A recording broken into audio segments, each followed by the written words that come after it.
नमस्कार। गुजरात के जामनगर इलाके में 3000 एकड़ की ज़मीन पर 3000 एकड़ बहुत बड़ी ज़मीन होती है और 3000 एकड़ की ज़मीन पर जानवरों को रिहैबिलिटेशन देने के लिए या उनके उपचार या पुनर्वास के लिए एक जगह बनाई गई है। ये है जामनगर में और इसको बनाया है रिलायंस ग्रुप ने इतनी बड़ी ज़मीन पर जानवरों को रिहैबिलिटेशन देने के लिए, और इसका उद्घाटन पीएम मोदी ने 2025 में 4 मार्च को किया था।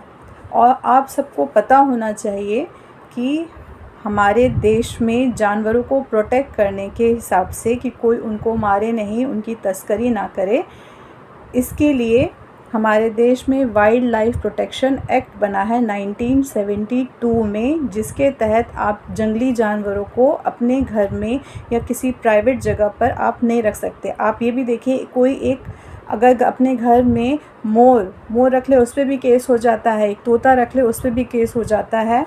और यहीं रिलायंस ग्रुप ने रिहैबिलिटेशन के नाम पर हज़ारों जानवरों को वहाँ पर, कम से कम 2000 से ऊपर जानवरों को जामनगर में एक रिहैबिलिटेशन के नाम पर वहाँ पे रखा है।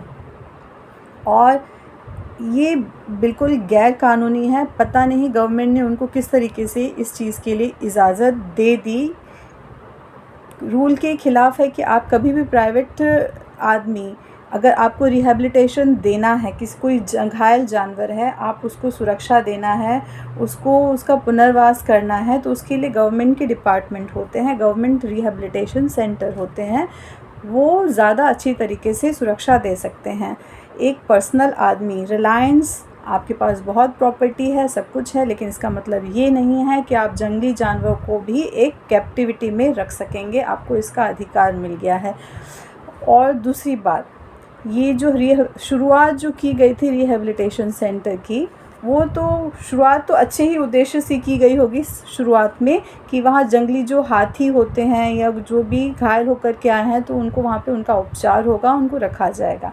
लेकिन इसको वन्य अभयारण्य के तौर पर बनाने की कोशिश की है, बहुत बड़े स्केल में। हमारे जो दिल्ली का जो ज़ू है, ये हमारे देश का सबसे बड़ा ज़ू है, चिड़ियाघर है। यहाँ पे भी इतने जानवर, आधे के आधे जानवर भी आपको नहीं मिलेंगे, लेकिन वहाँ पर इतने सारे जानवरों को उनको ख़रीद करके लाया गया है और वहाँ पे बसाया गया है। और एक और चीज़ ध्यान देने की बात है, बहुत सारे हाथियों को, करीब 200 से ज़्यादा हाथियों को आसाम से, मेघालय, अरुणाचल प्रदेश से ट्रकों में लाद करके लाया गया है। और देखिए, सबकी एक हैबिटेशन होती है।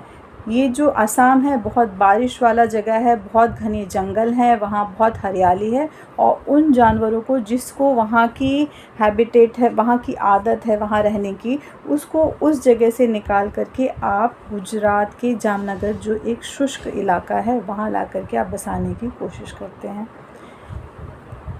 एक तो, और इस चीज़ के लिए आपके रास्ते में कोई मुश्किलें भी नहीं आती हैं। आप इतना बड़े स्केल पे कर रहे हैं, और कहाँ से आपको परमिशन मिल जाती है पता नहीं, लेकिन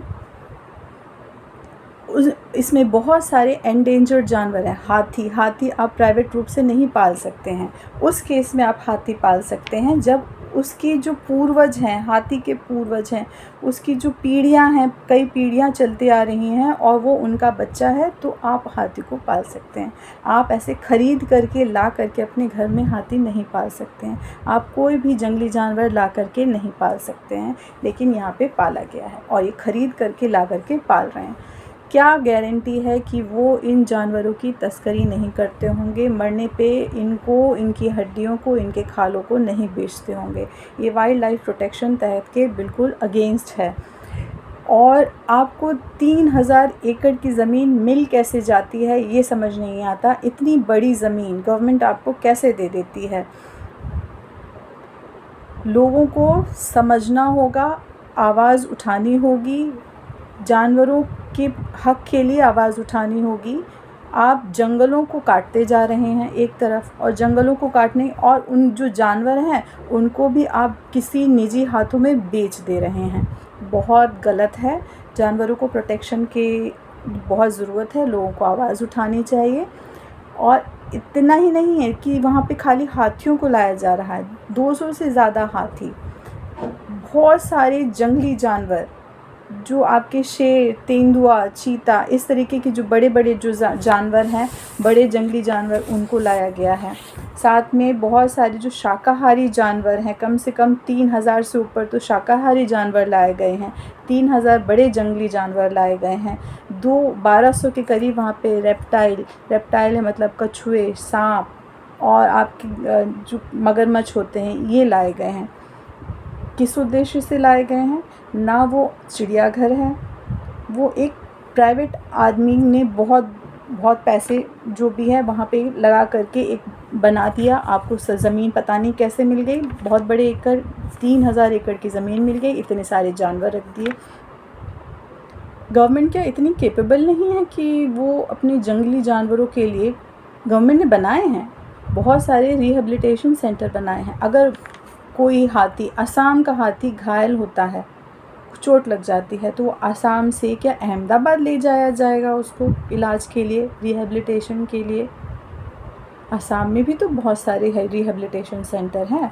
आप वहाँ का जो रहने का वो वातावरण है पूरा चेंज कर दे रहे हैं। वो जानवर वहाँ से डिसलोकेट होकर के अहमदाबाद जाएंगे। जो जानवर खूब हरे भरे माहौल में रहते थे, आप उनको कैद कर रहे हैं एक तरीके से, गैर कानूनी है। लोगों को आवाज़ उठानी चाहिए, जानवरों के प्रोटेक्शन के लिए आवाज़ उठानी चाहिए। और जो गवर्नमेंट ने रूल बनाए हैं, धीरे धीरे उन रूलों को भी, जो लॉ बनाए हैं, जैसे वाइल्ड लाइफ प्रोटेक्शन एक्ट ही बनाया 1972 में, उसमें भी बदलाव लाने की कोशिश हो रही है। थोड़े थोड़े बदलाव भी किए गए हैं। बहुत गलत है। इस ओर गवर्नमेंट को ध्यान देना चाहिए कि वो क्या कर रही है। जंगली जीव बोल नहीं सकते, लेकिन आप लोगों को उनकी आवाज़ के रूप में आवाज़ उठानी है, बताना है कि उनके साथ अत्याचार हो रहा है, गलत हो रहा है। उनको आज़ादी में घूमने का पूरा अधिकार है, हक है। उनको जंगलों में रहने दें, इस तरह से उनको कैप्टिविटी में ना रखें।